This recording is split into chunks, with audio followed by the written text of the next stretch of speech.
Glória a Deus. Paz seja convosco, influenciadoras do reino de Deus. Que Deus te abençoe poderosamente. É sempre uma honra muito grande estar nessa casa, voltar a essa casa, né? Eu tive aqui a primeira vez que eu tive, a última vez que eu estive numa conferência, um congresso, não sei, das influenciadoras do reino. E na época eu estava vivendo o ápice do meu luto, né? E é tão bom olhar para trás e ver o quanto a gente evolui. Porque a dor, ela promove o seu sucesso, ou então ela promove o seu fracasso. E eu aprendi, eu me ressignifiquei nesse tempo que passou, me transformei, né? E para a glória de Deus. E é bom estar aqui trazendo as boas novas, trazendo e cumprindo o propósito que Deus me chamou. E isso porque eu decidi continuar caminhando, e graças a Deus, porque eu continuei caminhando, sofrendo, mas de pé, sangrando, mas de pé. Isso porque a dor, ela é inevitável, mas o sofrimento, ele é opcional. A dor, ela chega para qualquer um.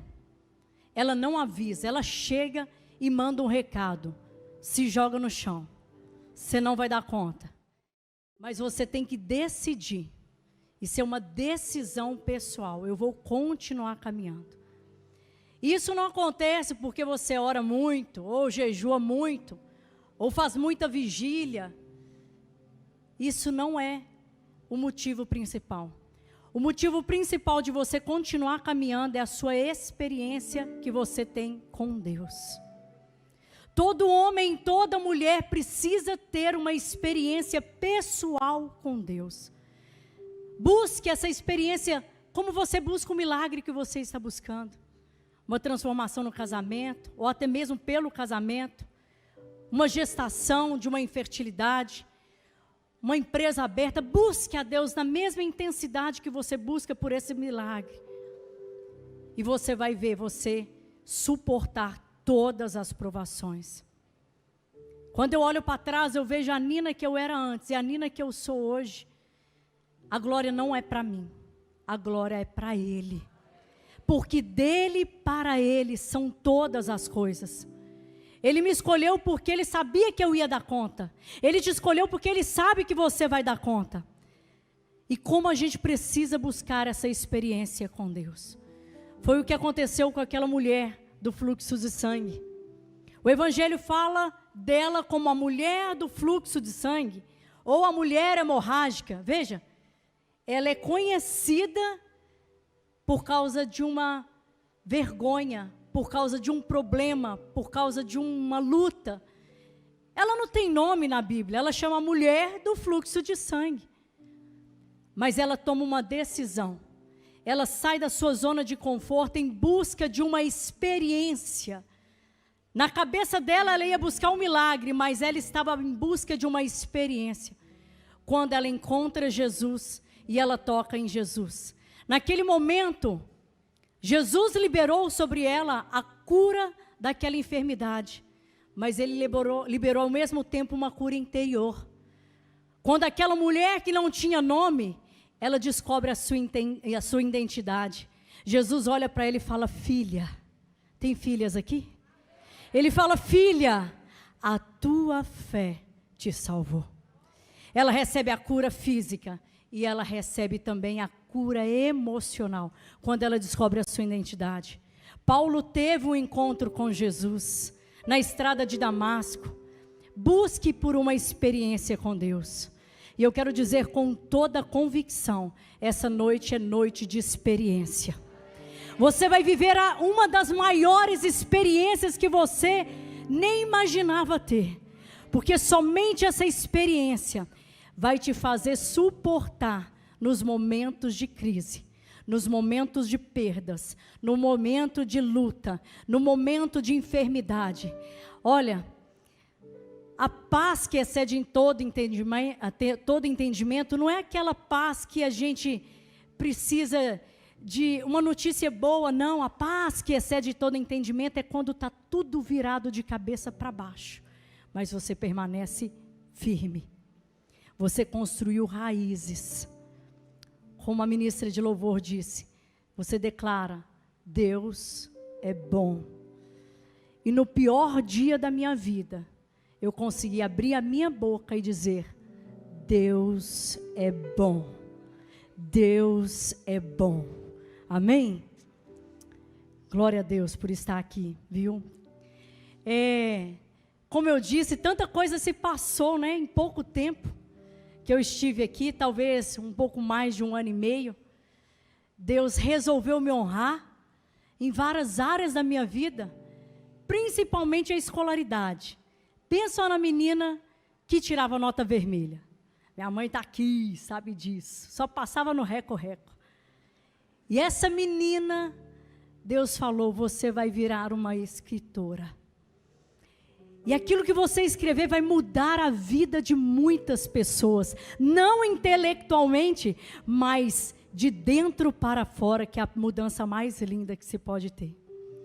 De lá para cá eu escrevi 4 livros. Na verdade, esse primeiro livro, ele já estava escrito.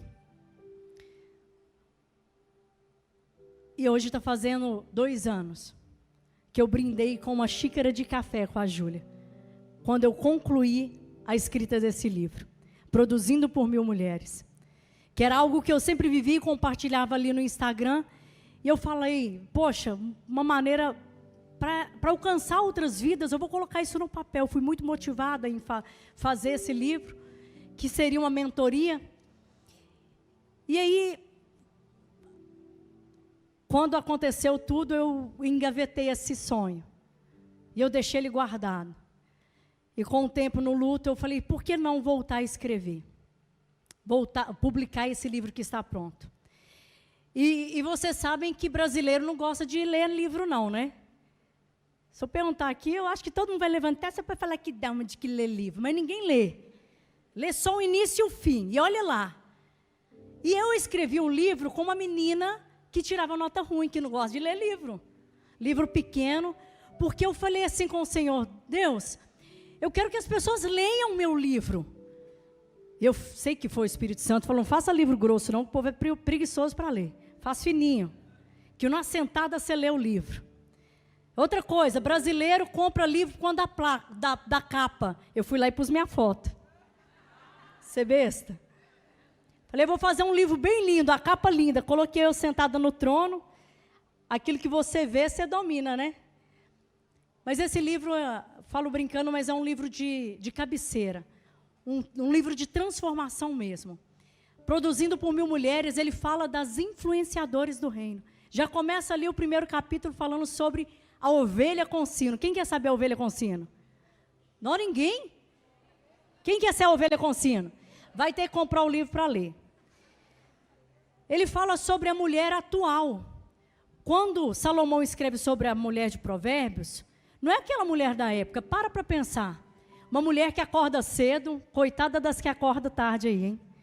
Mulher que acorda cedo, dá ordem para o empregado, ela compra uma propriedade e vende outra. É uma mulher empreendedora, uma mulher que costura suas próprias roupas, uma mulher que é elogiada pelo marido e honrada pelos seus filhos.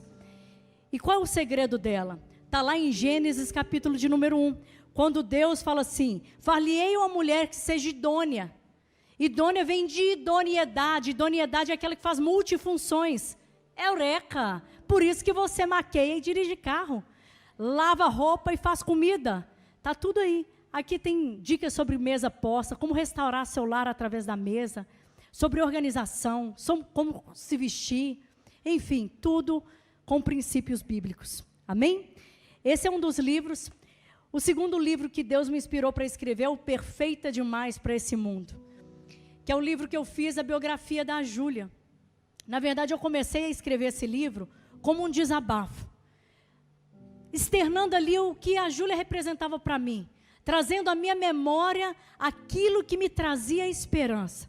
Eu precisava esquecer aquele dia que eu vivi de luto, de sofrimento, em um outro estado, IML, eu precisava esquecer. E aí eu comecei a escrever sobre ela. Júlia era uma influenciadora do reino. Mas muitos aqui conheciam ela como a Júlia Hennessy do Instagram. Mas eu falava, a Júlia Hennessy, ela é muito mais do que essa Júlia Hennessy do Instagram. E aí eu comecei a escrever sobre ela, a verdadeira essência dela. Não é um livro para engrandecer o nome dela, é um livro para engrandecer o nome dele. Porque através desse livro muitas almas já se renderam aos pés do Senhor. O terceiro livro é o Abrace Suas Transformações. Eu escrevi sobre o processo do meu luto. O luto ele é muito individual. Quando eu vivi o luto, eu aprendi a respeitar o luto das pessoas. Se a pessoa perdeu alguém que ama hoje e quer ir para a balada, ok. Se a pessoa perdeu alguém e quer se enterrar dentro do quarto, ok. Cada um tem o seu processo e não pode pular processo. A psicologia fala sobre as 5 etapas do luto. Eu não sabia. O Espírito Santo me trouxe isso à mente dentro do avião. Eu vejo que isso foi propósito de Deus. Eu nunca sentei numa cadeira de psicólogo. E não sou contra. Se eu precisasse, eu faria isso. Deus deu ao homem a unção da medicina. E aí, quando Deus trouxe isso ao meu coração no avião, eu abri e eu li as 5 fases do luto. E Ele falou comigo, olha o que eu fiz na sua vida em cada fase. E aqui eu escrevi sobre cada uma delas e o que o Espírito Santo fez na minha vida. O luto não é só perder quem você ama, é perder um casamento, perder uma empresa, perder um ministério, é perder algo. E hoje em dia nós estamos vivendo uma frequência de pessoas que estão em consultórios de psicologia, de psiquiatria, para tentar se ressignificar, que não sabe superar nada. Já começa dos adolescentes se cortando, porque não sabe superar. Mas Deus deu as chaves, está nas Escrituras Sagradas. Os 3 livros que eu escrevi no último ano, e esse ano eu lancei as 5 mulheres da genealogia de Jesus, e eu vou pregar sobre esse livro hoje. Foi um livreto que eu preguei e publiquei no seminário que eu fiz desse ano, Mulheres Labaredas de Fogo. Cada livro desse aqui é R$30. Mas só hoje eu vou fazer os 3 por 70 e você vai ganhar as 5 mulheres da genealogia de Jesus. Eu trouxe poucos. Tem um gatão lá fora, careca, só que ele veio com a boina, é meu pai, tá? Se ele não fosse meu pai, seria meu namorado. Mas não precisa nem olhar, porque minha mãe, que é minha intercessora, está aqui, é mulher braba. O Espírito Santo já transformou a vida dela, mas ainda é um pouco ciumenta. Agradeço a Deus pela vida dos meus pais, que sempre me acompanham, sempre estão orando por mim. Meu marido maravilhoso, que está por aí, eu não vi, graças a Deus, que eu fico toda tremendo quando ele está aí. Louvo a Deus, porque eu não tenho só um marido, mas eu tenho um grande pastor. E foi ele que muitas vezes, quando eu não queria levantar da cama, ele falava, me dá a mão que eu vou te ajudar. Você dá conta. Ele me ajudou, ele foi suporte, ele foi tudo de bom na minha vida. E eu louvo a Deus pela vida dele. A pastora que eu sou, porque eu tenho a humildade de ser ovelha diante dele. E aceitar o discipulado dele, que é homem bravo para discipular, viu? Eu já preguei uma mensagem, daqui de Belo Horizonte até em Cabo Frio no carro. E ele volta e repete, está errado aqui, está errado ali. Mas glória a Deus pela vida dele. Amém, igreja? Então os 4 livros estão lá. Eu não posso esquecer, já que é culto de mulheres. O Mihai Essential Finisher é um finalizador, que Deus me entregou a fórmula em sonho. São 7 agentes para o cabelo, é para todo tipo de cabelo. Pode usar no cabelo seco ou molhado. O nome Mihai foi o nome que eu patenteei. Assim que a Júlia viajou, ela tinha entrado com um processo para abrir a clínica dela, ia chamar Mihai. E aí, Deus falou para mim, fecha o nome. E eu não entendia para quê, o que ia usar ali. E aí ele me entregou essa fórmula. São 7 agentes, mas mais do que isso. ele tem a essência de mirra. Salmo 23 diz assim: unge a minha cabeça. Quem aqui se lembra de ungir todo dia? Dificilmente a pessoa se lembra. Mas quando você passar finalizador para ficar bonita, você vai lembrar que aqui tem a essência de mirra. E você vai usar no seu cabelo e vai pedir a Deus para te ungir. Amém? Eu trouxe ele também, deve ter poucos aí.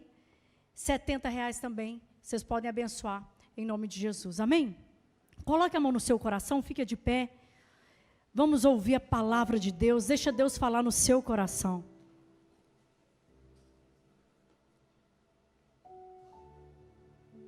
Aleluia, Jesus. Pai, neste momento, eu me coloco diante da Tua presença. Mais uma vez, Senhor.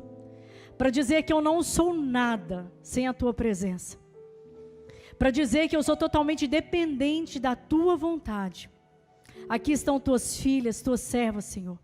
Ó Deus, que os corações venham receber essa palavra como flecha. Que o Senhor possa entrar no mais profundo e íntimo, tratando cada coração, meu Pai. Ó Deus, que nós possamos sair daqui essa noite, transformadas, curadas pelo poder e autoridade do nome de Jesus. Amém e amém. Aplauda bem forte o nome do Senhor Jesus.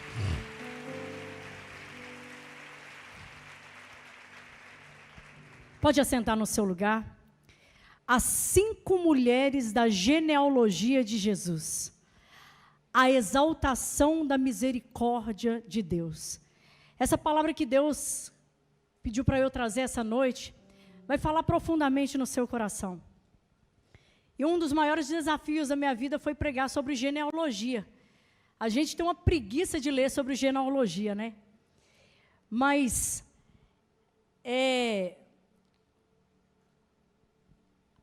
nas Escrituras Sagradas, a Bíblia, ela foi escrita debaixo de costumes judaicos.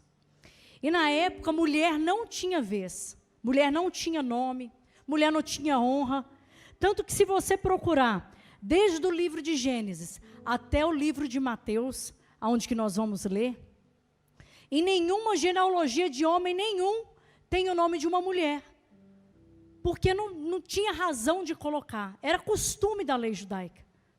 Mas quando a gente chega na genealogia do Rei dos Reis, do Senhor dos Senhores, Jesus Cristo de Nazaré, a gente se depara com o nome de 5 mulheres. E o mais interessante é que João não colocou o nome de mulher na genealogia, não escreveu a genealogia de Jesus, Lucas não escreveu, Marcos não escreveu, mas Mateus foi inspirado pelo próprio Deus para escrever a genealogia de Jesus. E aí ele começa a escrever na genealogia assim, ó, lembrando que a gente está debaixo de costumes judaicos. Ele diz assim, ó, Mateus 1, versículo 1. Livro da genealogia de Jesus Cristo, filho de Davi, filho de Abraão. Abraão gerou Isaque. Isaque gerou Jacó. Jacó gerou Judá e os seus irmãos. Você já começa a observar aí. Tem alguma ginecologista aqui? Obstetra? Medicina de reprodução assistida? Nenhum? Mas todos vocês sabem que homem não gera. Não é verdade? Mulher que gera. Como que eles falam aqui, ó? Abraão gerou Isaque. Isaque gerou Jacó. Jacó gerou Judá. Judá gerou Pérez e Zerá, cuja mãe foi Tamar. Cuja mãe foi? Pérez gerou Esrom, Esrom gerou Arão, Arão gerou Aminadab, Aminadab gerou Nasson, Nasson gerou Salmão, Salmão gerou Boaz, cuja mãe foi Raabe, cuja mãe foi?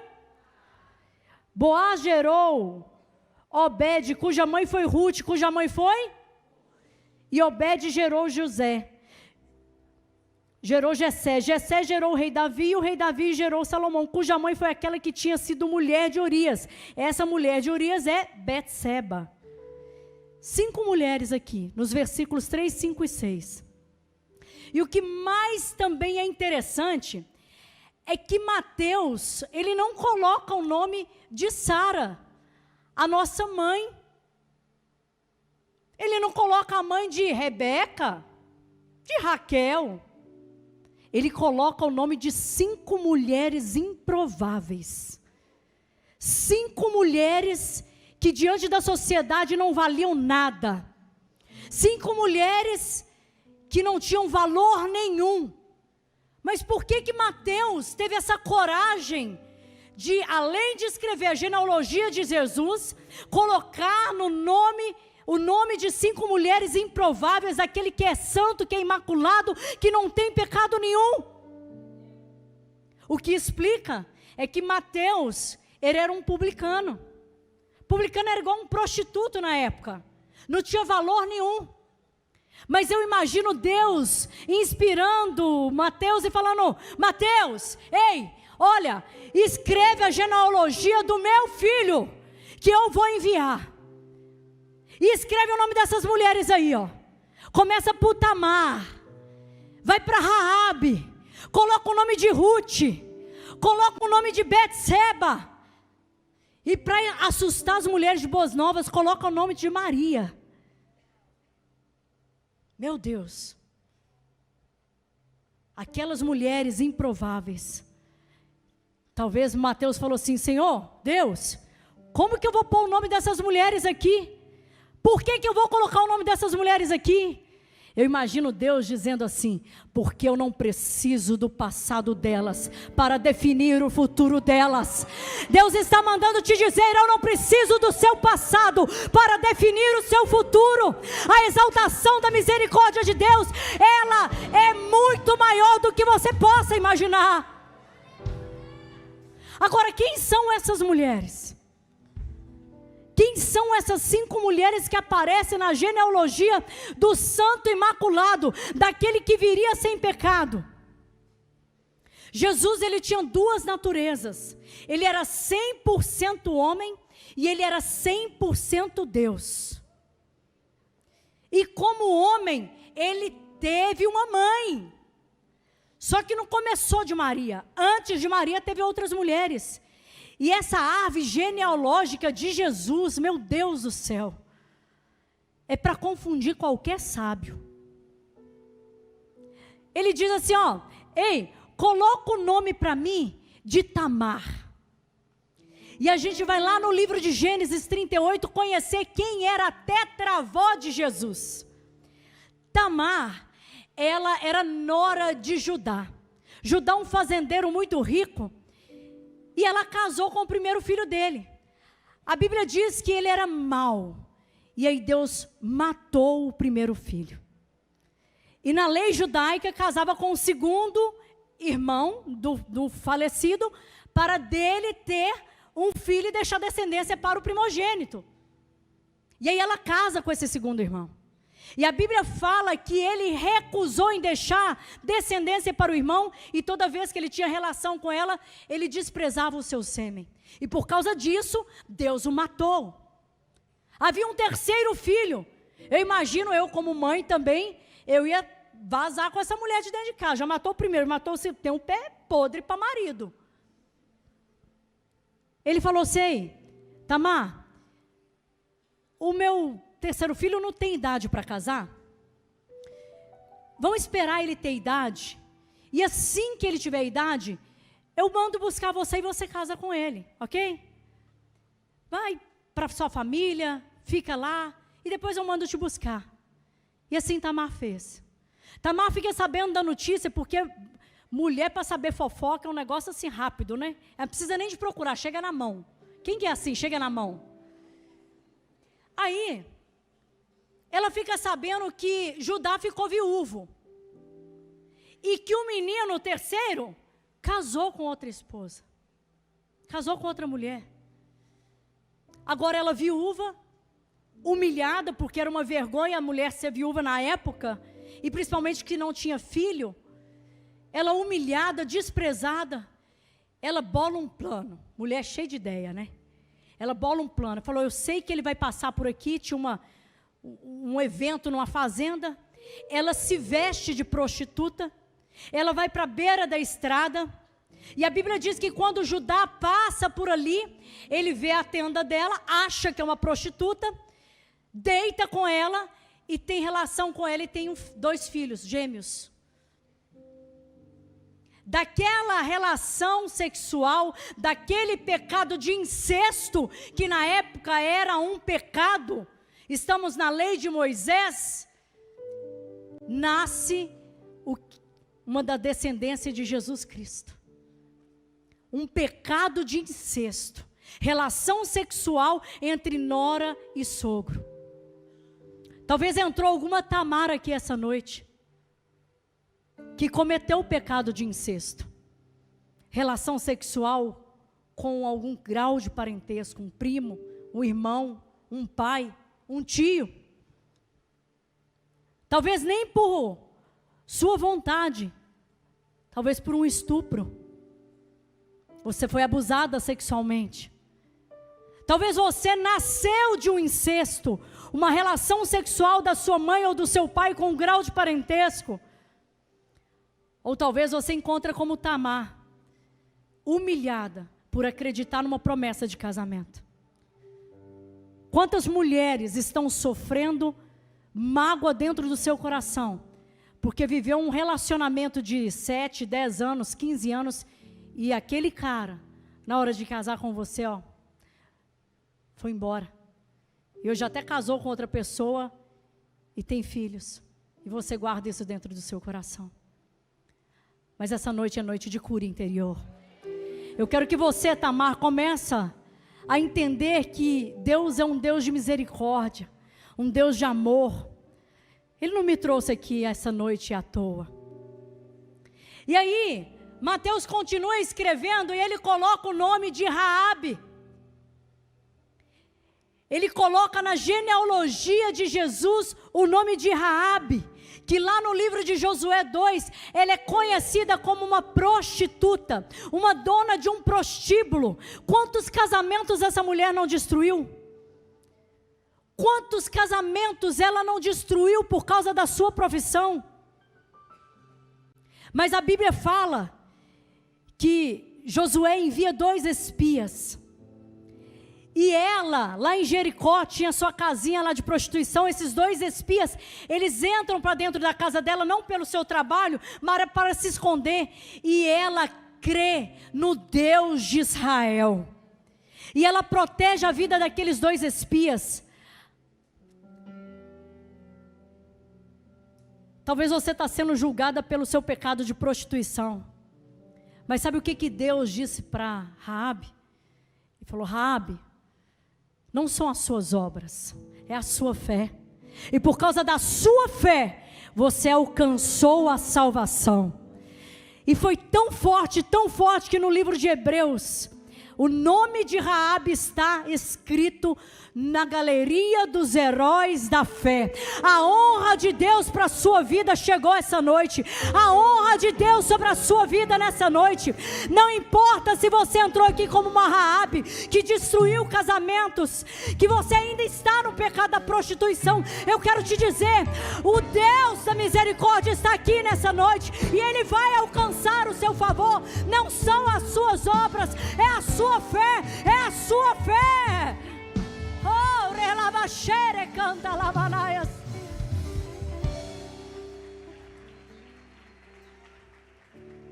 É a sua fé.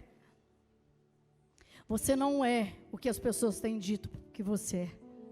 Você é o que Deus tem dito que você é. E ele continua, ele coloca lá o nome de Ruth. A bisavó de Jesus chamava Ruth. Bom, conhecemos uma história romântica no livro de Ruth, né? Ruth e Boaz. Vamos lá nos bastidores. O livro de Ruth começa dizendo assim: Ruth era moabita. Ela era o quê? Moabita. Sabe quem são os moabitas? Eles são descendências de Ló, que ele teve relação sexual com as suas 2 filhas. E aí nasceram os moabitas e os amonitas. E a Bíblia fala que eles eram os maiores inimigos de Deus. Então, o inimigo de Deus, Ruth era o quê? inimiga de Deus, porque ela também era moabita. E olha a descendência dela, veio de uma relação sexual, um pecado de incesto, também. Mas Deus fala assim, não deixa a Ruth de fora. Não deixa a Ruth de fora.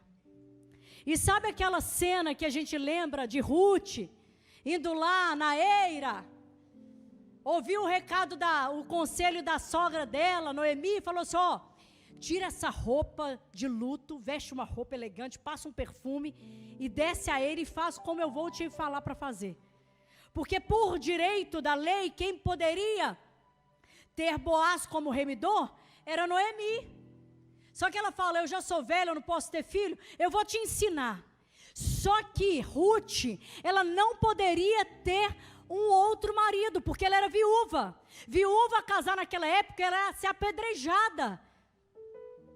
E ela vai lá, seduz Boaz, seduz. Porque a cena é outra que a gente prega, e não tem nada errado. Mas a cena é que ela foi lá seduzir Boaz. Quando ele acorda e vê aquela mulher, ele não sabe nem o que aconteceu, porque ele já tinha tomado uns vinhos e falou assim, meu Deus do céu, agora eu tenho uma responsabilidade sobre a vida dessa mulher. E daquela relação sexual, nasce um filho que viria da descendência humana de Jesus. Quantas Ruths entram e saem dentro da igreja com o espírito de sedução. Você nem quer, mas você seduz. Não quer a pessoa para você, mas você está seduzindo. O pecado da sedução está dentro da pessoa. Mas eu quero te dizer que Deus não mandou o Mateus colocar o nome de Ruth ali à toa. Ele não estava olhando para a sedução de Ruth naquele momento, ele estava olhando para o que ele tinha de propósito lá no futuro. Deus não precisa do seu passado para definir o seu futuro. E aí? E a avó de Jesus, quem era ela? Segundo Samuel fala quem era. Betseba. Já ouviu falar da história romântica? Davi e Betseba. A paixão louca de Davi.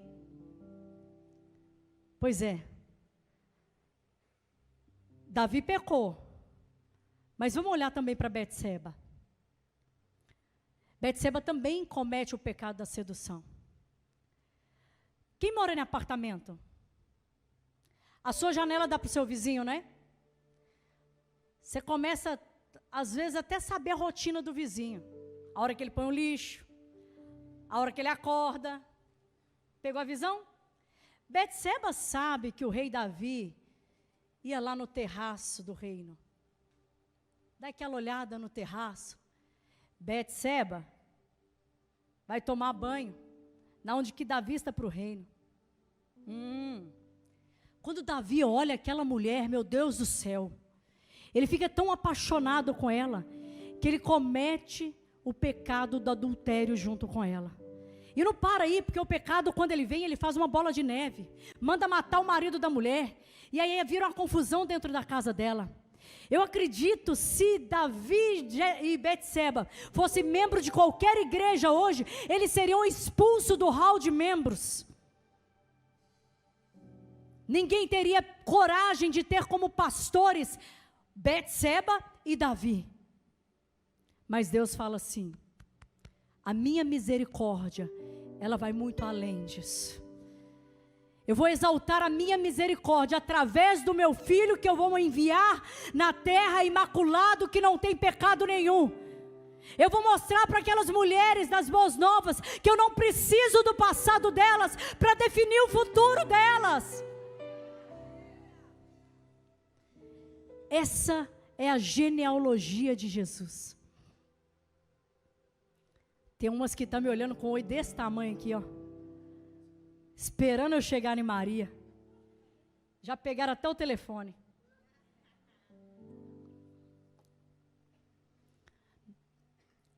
Os evangelhos falam, Maria era imaculada, ela era pura, ela era virgem. E o que a Bíblia fala que ela é, ela é. Eu tenho temor no meu coração para chegar aqui e desconstruir o que a Bíblia fez. Porém, vamos voltar na história. Uma virgem, que a Bíblia diz que era uma jovem. Os historiadores, eu já fui por 17 vezes lá em Jerusalém, e os rabinos dizem que ela era uma adolescente, talvez uns 16 ou 17 anos, ela engravida na sua adolescência. Ela não era casada, ela era noiva de José. Está ali a Bíblia para confirmar. Que quando ela chega para José e fala assim, eu estou grávida, o Espírito Santo me engravidou. Aquilo nunca tinha acontecido. E José ia ser bobo de acreditar? A Bíblia diz que José deu linha, ele foi embora, falou, o quê? Vou arrumar isso para minha cabeça não. O anjo teve que aparecer para José e falou, não temas receber Maria, porque o que dela está sendo gerado vem de Deus. Aí ele volta e casa com Maria, mas a fofoca já está aqui, já tem muito tempo, né, gente? A fofoca roda aí o mundo inteiro, né? Todo mundo já foi vítima de uma fofoca. E quem já foi vítima de fofoca? Pelo amor de Deus. Maria não ia ser? Maria engravida na sua adolescência. Virgem, solteira. Sabe quanto tempo Jesus levou para provar para a humanidade que o que Maria disse para todo mundo, para a vizinhança, era verdade? Sabe quanto tempo? 30 anos. Jesus foi fazer o seu primeiro milagre com 30 anos. Então vamos imaginar que desde quando Maria dá a notícia que ela está grávida, até os 30 anos de Jesus, a vizinhança cortou a língua. Você viu? Maria está grávida. Engravidou antes de casar, menina. Diz que é do Espírito Santo aí. José chifrudo está aí, ó, criando um menino. Olha lá o carpinteiro, coitado. Passa lá, Jesus com 5 anos. Olha lá. Diz que era o Salvador, cadê? 10 anos, 15 anos. Eu costumo dizer que lá na festa da Galileia, no casamento, Maria tomou a frente, falou assim, ó, faça tudo que esse senhor mandar, porque eu não aguento mais. E o povo chamar seu pai de chifrudo, não, meu filho. Ela teve que mandar acontecer, porque 30 anos, ela na boca do povo. 30 anos falando, ah lá, falou que era Salvador, não aconteceu nada até hoje. Quantas Marias entram e saem das igrejas? Mulheres que engravidaram antes de casar. Foram expulsas do hall de membro da igreja. Foram expulsas de dentro da sua própria casa. Humilhadas pelos vizinhos. Humilhado pela própria família. Quantas Marias não entram e saem dentro da igreja, como Maria, que não cometeu pecado nenhum, e ali a vizinhança falando e colocando pecado nela, sofrendo injustiça. Quantas Marias entram e saem na igreja, que não fez e não cometeu certo tipo de delito, e as pessoas estão falando e denegrindo a sua imagem. Quem nunca sofreu uma agressão nas redes sociais, como Maria? Uma mentira que inventaram sobre a sua vida. Mas eu quero te dizer, você não é o que os outros dizem que você é. Você é o que Deus disse que você é. Porque Ele exalta a misericórdia dEle sobre a sua vida. A exaltação da misericórdia de Deus.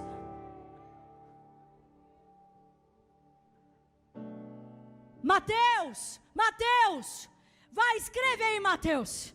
Escreve para mim, Tamar. Escreve para mim, Mateus, Raabe. Escreve para mim aí, Mateus, na genealogia do meu filho, daquele que não tem pecado nenhum. Coloca essas pecadoras na genealogia dele. Coloca o nome de Ruth, coloca o nome de Betseba. Essas mulheres vão provar para Boas Novas que eu não preciso do passado delas para definir o seu futuro.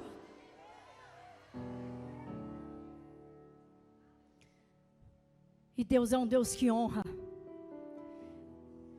Preparas uma mesa perante mim, na presença dos meus inimigos. Eu sei que Deus já começou a falar com algumas Tamar aqui. Deus já começou a falar com algumas Raabe. Deus já começou a falar com algumas Ruth. Deus já começou a falar com algumas Betseba, com algumas Marias. E lá em Jeremias 1:5 diz assim: antes mesmo de te formar no ventre materno, eu te escolhi. Antes que vieste ao mundo, Deus conhece o seu interior antes mesmo de você estar aqui. Ele sabia desse dia aqui hoje. E antes mesmo que Ele colocasse na descendência de Jesus, na genealogia de Jesus, o nome dessas mulheres, Ele já tinha escrito com a caneta sagrada dele a história dessas mulheres. E eu vou te provar isso. Eu amo o significado de nomes. Tudo que eu vou pôr nome, eu quero saber o significado antes. Porque vai saber, né? Então, o significado de nome é muito pesado, você leva aquilo para a vida. E aí eu fui olhar sobre o significado do nome dessas mulheres. Tamar vem de tamareira, de tâmara, de palmeira, aquela palmeira mais alta lá em Israel. Quando você for em Israel, diga amém, igreja. Quando você for em Israel, você vai ver as tamareiras mais lindas que tem umas plantações maravilhosas lá. E Tamar significa aquela que permanece. Aquela que permanece. A tamareira, o vento forte dos desertos, ele vem, ele bate, ele vai, ele enverga a tamareira até lá embaixo, mas de repente a tamareira volta. É assim a vida da Tamar. O diabo, ele vem, ele lança pecado, o diabo vem, ele lança julgo, você até desce, você até vai no chão, mas de repente você fica de pé. Sabe por quê? Porque Deus te levantou para permanecer, para permanecer. É aquela que permanece, é aquela que permanece. Você, Tamar, Deus está falando para você. Se você está aqui hoje é porque você continua permanecendo. E glória a Deus que você está aqui essa noite. E glória a Deus. O nome Raabe, Raabe significa mulher de abundância, ou mulher de fé. O que Deus disse para ela? Não são as suas obras, são a sua fé. Pode pesquisar, dá um Google aí, pergunta o que significa o nome Raabe. Aquela que permanece, mulher de fé, mulher de abundância. Não são as suas obras, é a tua fé. E aí, o significado de Ruth. Ruth significa amiga de Deus. O que era o pecado dela? Ela era moabita. E os moabitas eram inimigos de Deus. Na terra, eles falavam era inimiga. Mas no céu, Deus falava é minha amiga. Na terra, eles falavam é minha inimiga, mas lá no céu Deus já tinha escrito, essa é minha amiga. Tem um amigo que está te procurando aqui essa noite. Tem um amigo verdadeiro aqui essa noite. Amiga de Deus. Betseba significa filha da aliança, ou filha do pacto. Pode conferir. Filha da aliança ou filha do pacto. O pecado de Betseba foi uma quebra de aliança. Mas Deus vira e fala assim: ei, dessa relação sexual vai nascer aquele que vai restaurar toda a aliança. Vai nascer aquele que vai restaurar os pactos. Eu tenho um pacto com essa que estão em pecado. Eu tenho um pacto porque o véu vai se rasgar. Não haverá pecado, não haverá jugo que vai afastá-los da minha presença. Filha do pacto, filha da aliança. Maria significa limpa, pura. Maria significa limpa, pura. Eu imagino Maria andando com Jesus no seu braço, nos seus braços. E os vizinhos passando e falando: ah lá impura, ah lá suja, ah lá impura, ah lá suja. Mas na terra era impura, mas no céu ela era pura. Na terra ela era suja, mas no céu ela era limpa. Enquanto a terra gritava, ela é suja, o céu gritava, ela é limpa. Enquanto a terra gritava, era impura, o céu gritava, ela é pura, ela é pura, ela é limpa, ela é limpa, ela é pura, ela é limpa, ela é pura, ela é limpa, ela é pura.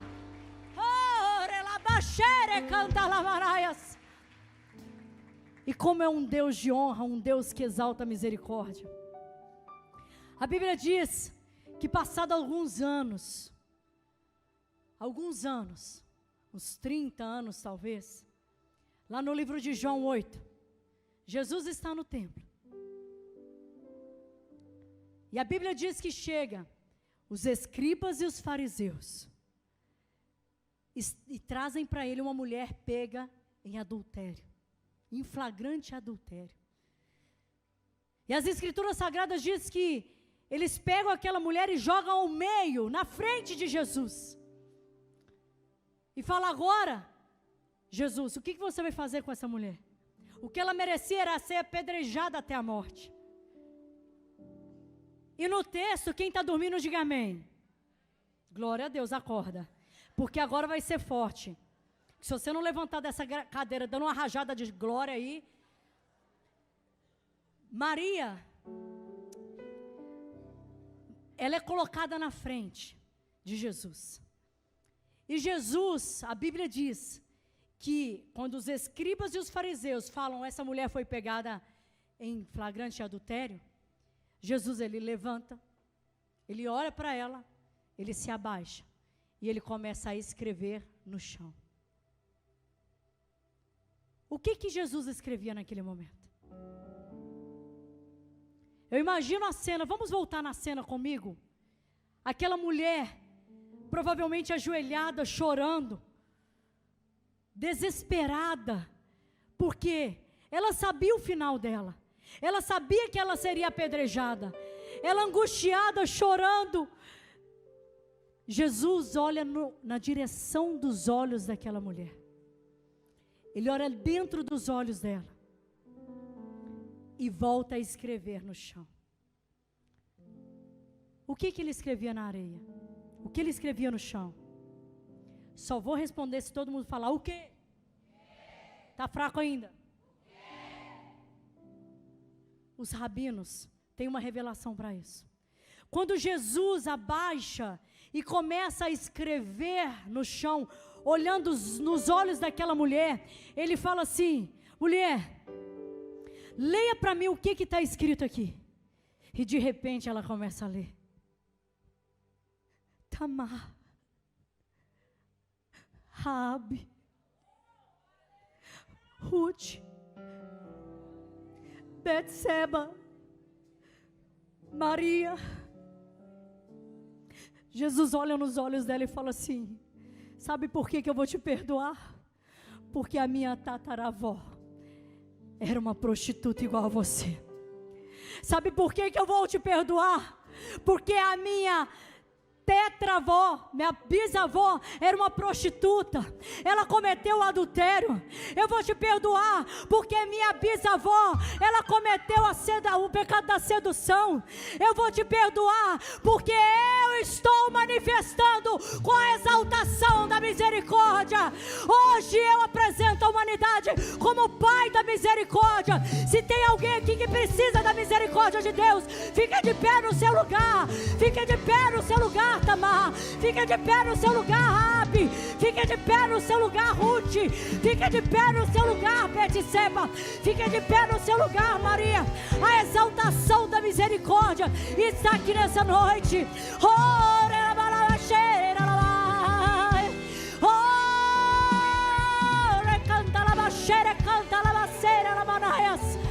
Olha, eu quero te dizer uma coisa, Tamar, fecha os seus olhos espirituais agora. Raabe, fecha os seus olhos. Você vai encontrar com os olhos de Jesus essa noite. Ele vai olhar no seu mais profundo, sabe por quê? Não sou eu aqui no altar, mas é o próprio Deus que está olhando nos seus olhos. Ruth, olha nos olhos de Deus. Betseba, olha nos olhos.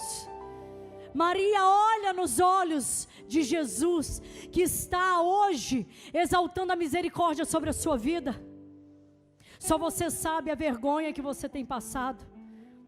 Talvez você hoje não é Tamar, mas você já foi uma Tamar, e ainda corrói dentro de você em ter cometido um incesto.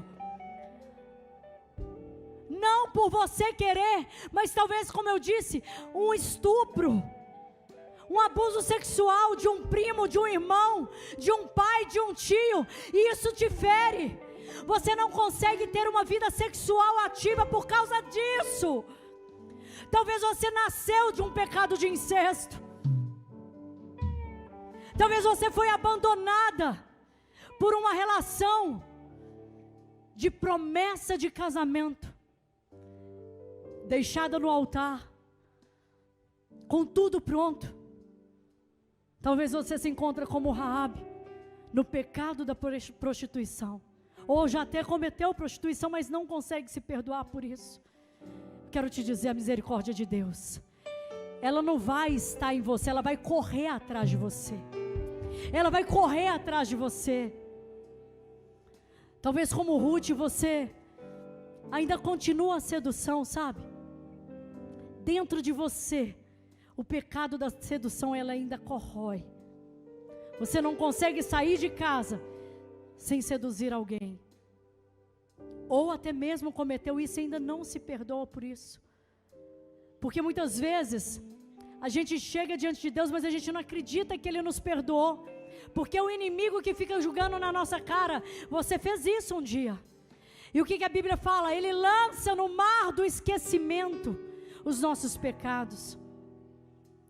Quantas Betsebas ainda estão no pecado do adultério, não conseguiu se libertar. Contatinho com o ex é adultério. Responder cantadinhas no Instagram é adultério. É adultério.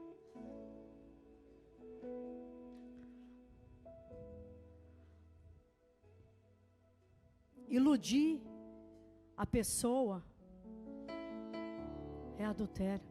O adultério não é só você deitar com o homem. Talvez você está como Maria, como eu disse. Você foi colocada para fora de casa, grávida. Você foi obrigada a fazer um aborto, porque você engravidou antes de casar. Eu quero dizer para você, feche os seus olhos. Feche os seus olhos. Você vai conseguir enxergar o amor de Deus através dos olhos deles na sua vida. Esse momento é um momento de cura. Nunca mais você vai carregar esse jugo, nunca mais você vai carregar essa dor dentro de você. Porque o amor de Deus, a misericórdia de Deus, ela vai te alcançar essa noite. O processo de cura, você precisa se desarmar. Tem alguma psicóloga aqui? Tem psicólogas aqui? Não? O psicólogo dos psicólogos está aqui essa noite. E você precisa se desarmar diante dele. Solta suas mãos do lado. Se entrega neste momento. Se você sentir a vontade, dê um passo à frente, vem aqui, deixa eu pôr a mão sobre a sua cabeça. Você vai sentir o amor de Deus sobre a sua vida. Talvez você quer representar alguém, vem até aqui na frente. Deixa eu colocar as minhas mãos sobre a sua cabeça, para você sentir esse amor verdadeiro de Deus. Você que quer sentir a exaltação da misericórdia de Deus, vem aqui na frente. Aquela mulher do fluxo de sangue, ela não se exaltou, ela não ficou presa na vergonha, no julgamento das pessoas. Ela sabia que ela sofria ali um risco de vida, de ser apedrejada, mas ela falou: eu preciso chegar perto dele. Ela saiu do seu lugar, e a multidão ia empurrando ela, e a multidão ia comprimindo ela. Estão te empurrando, estão te comprimindo. Eu quero te dizer, quanto mais te empurram, mais perto do seu milagre você chega. Quanto mais te empurram, mais perto do seu milagre você chega. E bastou apenas um toque, bastou apenas um toque, para Deus mudar a identidade daquela mulher. Diante do povo, mulher hemorrágica, mulher sanguinária, mulher do fluxo de sangue. Diante dos homens, uma vergonha, uma doente, mas diante de Deus ela era filha. Filha. Quando Jesus olha para ela, ele fala assim: filha, a tua fé te salvou.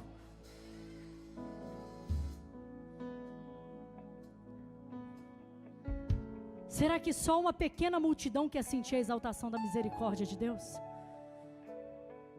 Ei, eu acho que eles não entenderam o que eu perguntei. Se eu fosse você, eu já tinha saído rasgando cadeira da frente, empurrando, puxando mega ré da outra, arrancando os cílios, a unha postiça, e estava aqui, ó, com a boca no pó. Você não sabe o que vai acontecer na sua vida hoje. Você não sabe o que vai acontecer na sua vida hoje. Você veio buscar o quê? Uma experiência. Para você ter uma experiência, você precisa sair da sua zona de conforto. Saia da sua zona de conforto. Deixa Deus entrar dentro do seu interior. Ele vai curar o seu interior. Ele vai curar o seu interior. Cheira lava lava síria canta lava cheira lamanais.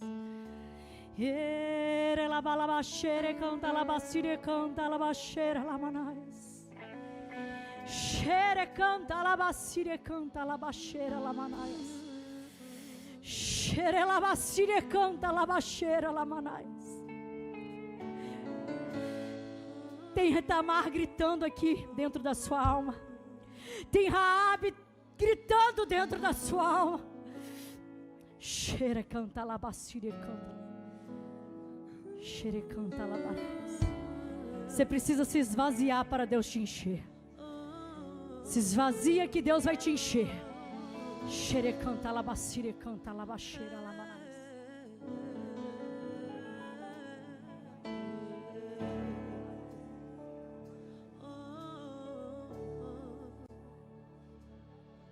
Sua morte ali na cruz, carregando a minha dor, você se expôs por mim, se entregou em meu lugar e me deu uma nova chance. Eu vou recomeçar. Vou deixar na cruz tudo que passou, tudo que ficou pra trás. Olho pra você, corro pra você, o teu amor me chama.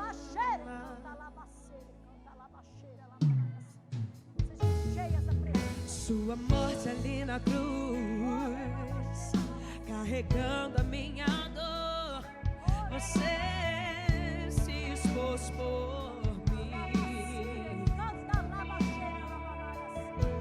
se entregou em meu lugar e me deu uma nova chance.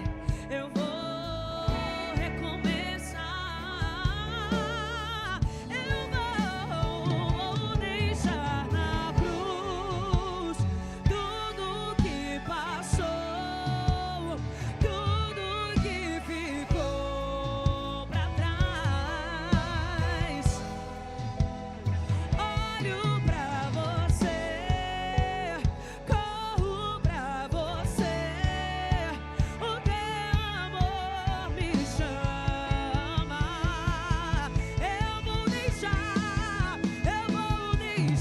na cruz tudo que passou, tudo que ficou pra trás.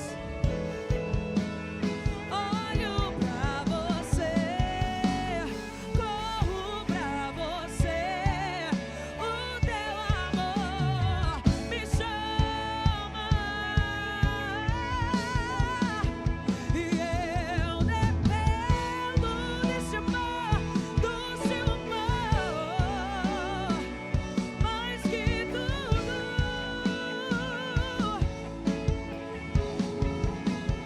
Eu confio que esse amor tem poder pra curar dores. Eu dependo de ti, Jesus. Eu dependo desse amor, do seu amor, mais que tudo.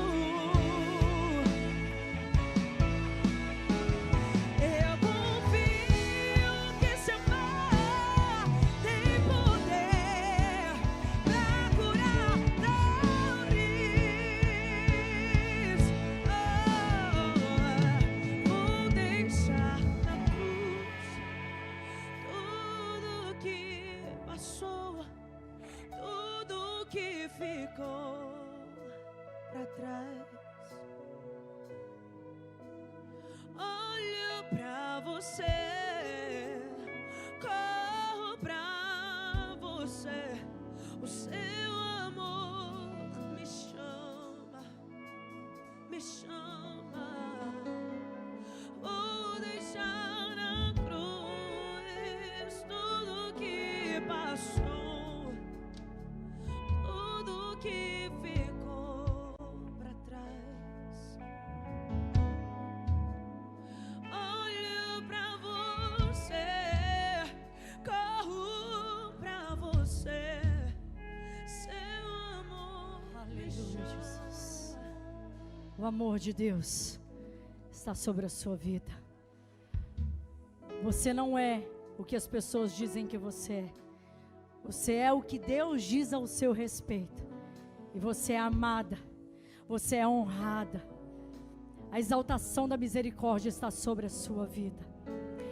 Levanta a sua mão direita e diga assim: eu sou o que Deus diz que eu sou. E eu entrego todo esse jugo sobre a cruz, em nome de Jesus. Aplauda bem forte o nome do Senhor Jesus. Aleluia. Aleluia. Aleluia. Pode voltar para o seu lugar abençoado em nome de Jesus.